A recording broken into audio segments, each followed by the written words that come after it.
الفكر يا إنسان لو أطلقته متأملا في قدرة الرحمن لخضعت إجلالا وتسبيحا له سبحانه رب عظيم الشان يعلو ولا يعلى وجل علوه وصفاته كملت بلا نقصان سلطانه باق ويبقى ملكه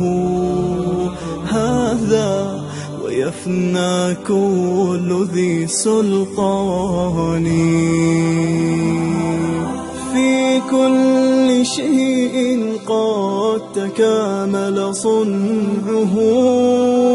ذا محكم التنزيل خير بيان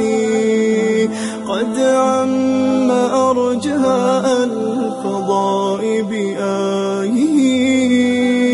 انظر ترى ما لا يصفه لساني هذه السماء تزينت بكواكب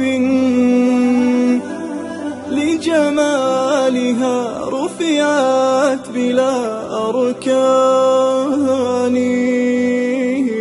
والريح تجري والسحاب بأمره يحيي بها ما مات من بلدان هذا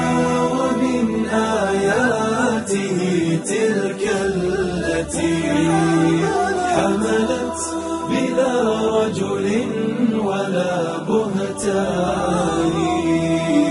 والكل جند للإله أما ترى جندا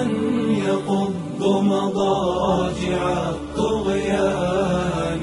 وإذا السماء تشاققت من هول ما وعد الإله بآخر الأزمان